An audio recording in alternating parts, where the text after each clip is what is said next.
Hello folks, today I want to deliver a bit of a talking headpiece on something that I find really interesting as a topic for discussion, and that is the popularity of Games Workshop in our space, both their products and their settings. It's no secret that for the longest time now Games Workshop has had the hobby world in the palm of their hands, so I thought it would make for a really interesting discussion to talk about their place in the wider world of the hobby. And more specifically, I want to talk about how that popularity affects our decisions, our beliefs, and our perceptions. So before we get into that, please do remember to like the video if you like it by the time you get to the end of it, to subscribe to the channel if you want to see more like it, and to enable notifications if you want to be told when I'm releasing new content.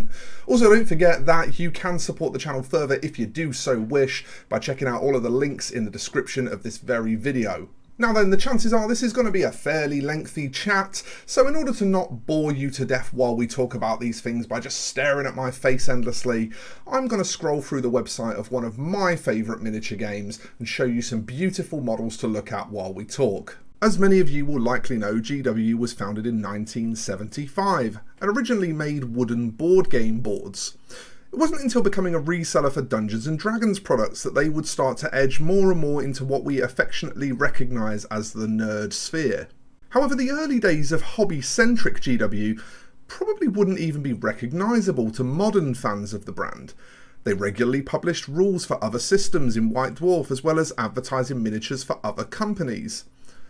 And this was practice that continued even after the release of their own games. It's perhaps the starkest contrast of the GW story, that when they started as a broad distributor with a vested interest in the growth of the industry as a whole, yet they evolved into a singular mega power in the niche, whose entire focus has become on encouraging people to stay within a single ecosystem. Which neatly brings us to our first point. Games Workshop is an ecosystem, and human brains really enjoy the comfort and familiarity of ecosystems. A feeling of familiarity and a well-established expectation of what's to come does great things for making people feel confident that they're putting their money in a safe place. As a case in point, let's look at iPhones and the Apple ecosystem. The iPhone traditionally is always about a generation behind the rest of the market in terms of the actual technology in the unit. There are never any surprises about what Apple is going to integrate into their cell phone offering because we've already seen it elsewhere previously. The surprises come in when it drops and how it's presented. The assurance comes from knowing the technology is tried and tested because it isn't new, and as such they have a reputation for ease of use and reliability. And this works fine for Apple users because when we look at their usage demographics, we see that most of them are either industry professionals who also use Apple computing solutions, or people who don't have a strong interest in technology, or to put it more simply, the most likely people to find comfort in that ecosystem. We see a similar proxy for this in wargames and Warhammer 2, where if you poll the fandom, you see that the vast majority of members have never tried games from other brands, or if they have tried games from other brands, they're more likely going to be things like miniatures-based board games that are based on other popular franchises that they're already familiar with. It would seem that comfort is definitely a key factor in popularity, and this shouldn't be a surprise. I buy the same brand of beans every week on my food shop. I have a preferred takeaway restaurant for each popular cuisine that I regularly order. I have favourite places to visit for a day out, and all of these things stem from comfort, familiarity, predictability. Innovation and quality are surprisingly low on most people's active list of desires, and this again segues us nicely to our next point. Games Workshop have become experts at convincing the public that a baseline average offering is actually the best in the world. And that might sound like a bold statement to some of the more enfranchised Games Workshop fans, but let me explain where I'm coming from. We buy hobby products for a number of reasons, ranging through price, aesthetics, quality, and even just in-game needs, such as filling a role in an army list. So if we want to take an honest average of the product itself, we need to consider all of the factors that go into purchasing it. Games Workshop plastic kits, for example, are inarguably well-engineered pieces. However, they're all mostly monopose these days, so purely from an engineering perspective, they certainly can't be viewed as an industry leader in a world where something like, say, Gunpla has cast moving parts already on the sprue, or different coloured plastics on the same sprue, and the level of precision is just as high as GW plastics. GW kits are certainly very detailed, again, Can't argue. But a lot of that detail is created by layering multiple plastic parts over each other to create something that reads as very complex, despite the individual parts actually being really fairly simple shapes with not a massive amount of surface detail. I'm looking at you, Bellacore. This certainly can't be considered industry leading in a world where Corvus Belli or Creature Caster, for example, can create pieces with far higher surface detail and in some cases just as complex layering at the same time. Don't believe me? Do some research into other brands and you'll definitely see a lot of stuff that's below the standard of GW, but you'll absolutely see stuff way above it too. So what about value for money, a concept intrinsically linked to price? Well, I'm an Infinity player. I know all about high single model cost, where some of the minis for my game can get up to £15 for a single infantry-sized model. The single model cost doesn't really shake out into the actual cost of playing a game, and as such can't determine value. 40k is where most of my GW experience is, so we'll talk about that as a case in point. Most armies have a £50 to £100 buy-in just on books these days. That's before you even own a model. On top of this, the actual physical models to build a 2,000 point army realistically probably average out to around £300 or £400. Factor into this how often rules updates, errata, supplements and competitive meta shifts force invested players to significantly alter their army lists. And I'd be very surprised if the true cost of owning a 40k army was under £600. With further, smaller annual upkeeps if you're lucky enough to dodge your army becoming completely unplayable during edition changes. So between the game I choose and the game I no longer play, both offer me play sessions of 90 minutes to 2 hours, maybe a bit more. Both offer me an enjoyable painting hobby, both offer me models that I like, both offer me lore that's really deep and fun to be immersed in, fascist analogues being painted as heroes notwithstanding. But the cost of actually actively taking part in them is vastly different. I can build 4 or 5 Infinity armies and have a ton of variety in my games for the price of one Warhammer army. And I did exactly that for the record. Here's the evidence. So as value propositions, at least through my lens, it's really hard to view Games Workshop as an industry leader. And again, just so I've said it, this tracks to other games too, many other games. Warhammer is actually one of the highest barrier to entry wargames to exist. And finally, for comparison's sake, we have to discuss ease of use, an area where I think on the surface, we'd expect Warhammer products to excel. However, when we start to break it down, we see a bit of a grimy undertone that might be easy to overlook. Warhammer plastic kits, for example, are universally recognised as being needlessly overcomplicated, whilst steadily trending in design towards being harder and harder to customise. And these aren't complaints from the anti-GW brigade, oh no.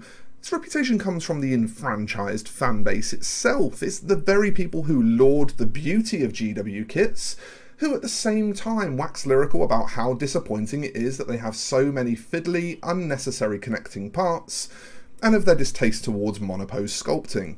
Similarly, in the painting world, a race in which I have quite the horse personally, we see a comprehensive list of painting tutorials all for free and a vast range of professionally painted pieces used to advertise the product.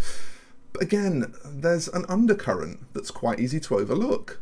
Both in tutorials and in painted artwork, we only see one style of painting represented, and that style is delivered entirely in a way that uses Games Workshop's products, and as many of them as possible too.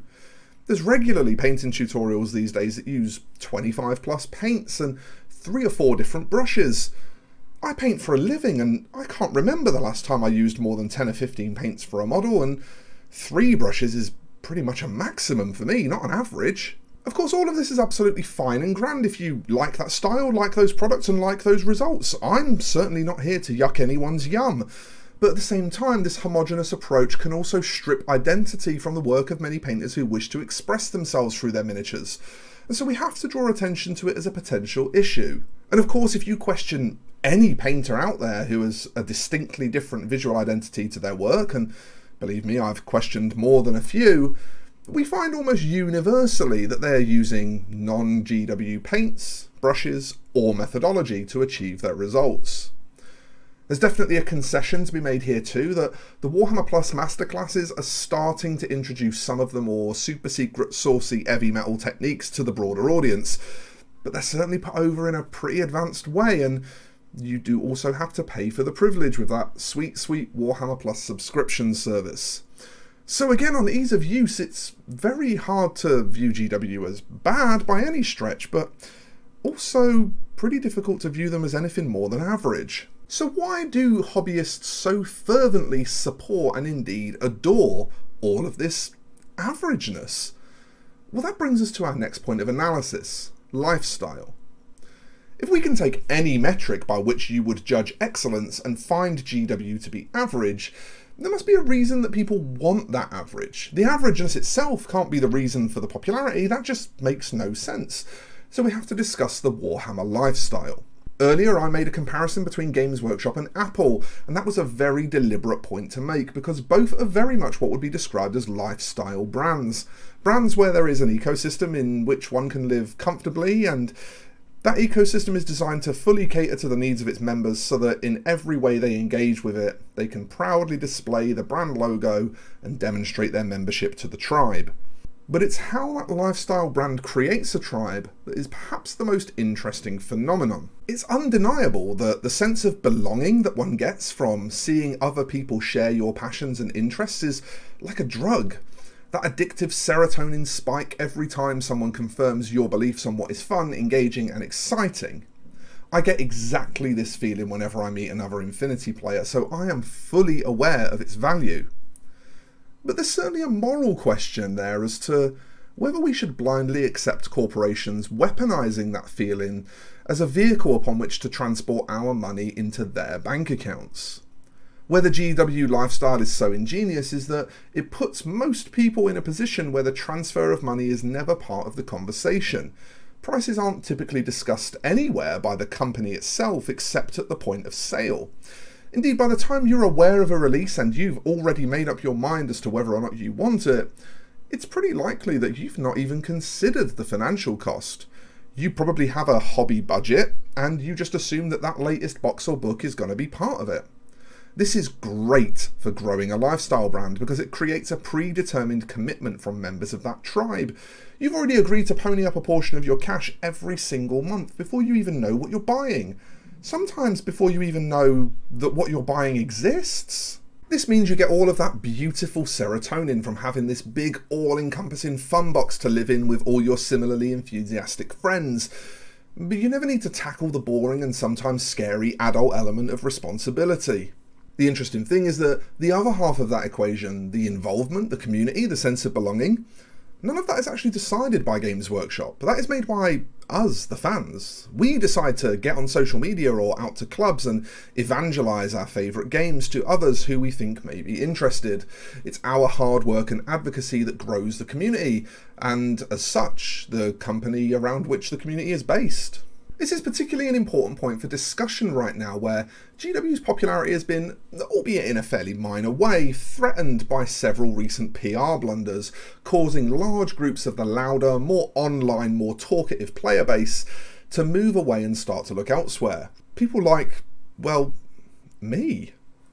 Because all that encouraged fervency by Games Workshop isn't just causing the remaining fanbase to argue with those who have grown weary. A good healthy argument never really hurt anyone. Instead, this toxic positivity is creating a divide where, on one side, we have a group of gamers saying people's right to not feel manipulated and their freedom to make informed choices is more important than serving the ambitions of a corporation. Whereas on the other side, we have a group of people whose counter-argument is, if you do not support this corporation, you are attacking the freedoms and enjoyment of innocent people. Ultimately, the very reason I'm making this video, reading this script, is that I think there's a middle ground here that we need to establish. However, establishing it requires both parties to accept some things that are perhaps a little bit distasteful to them. Firstly, that people can be fully aware they're being manipulated, that they can be aware of the restrictions, the corralling and the taking advantage of goodwill, but still be happy to be a fan and be along for the ride. You don't have to think these practices are good and acceptable to still find value in the products and to enjoy engaging with them. But on the other side of that, We also need to accept that challenging these things does not make you an enemy of the fandom, that the vast majority of the people challenging these behaviours are, in fact, deeply invested fans who feel betrayed because a moral line has been crossed. So to answer the question that started this conversation, why are GW so popular? Well, it's two reasons. Firstly, because they are extremely skilled at making you believe they're the best in every area, despite not actually excelling in any. But secondly, it's because you want them to be, whether actively or by product of being a victim of manipulation. And it's really that second point upon which I would encourage everyone to just reflect and try to make some clearer decisions on how you feel about it. The FOMO, the fussy kits, the expensive prices, the ecosystem, the bad PR, all of these are undeniable, proven facts. However, it's also absolutely undeniable that GW makes fun games that are loved by millions of people. You don't have to pick a side in the community, but there definitely could be some benefit in trying to just be more honest with yourself about where your moral lines in the sand are and how that affects your relationships with other gamers. Ultimately, people should always be more important than the corporations. Oh, and before anyone comments to tell me that they just want to be left to enjoy their hobby in peace without drama, or that they don't want people bringing their politics into the hobby and all that, if you truly believed that, you'd have never clicked this video in the first place. So folks, thank you so much for taking the time to listen to a bit of a lengthy one. I really hope that this discussion maybe offered a bit of a broader perspective and a bit more nuance than just listening to Twitter rage. There's definitely far more to it than just GW are the enemy, or on the opposite side of that, supporting every move they make.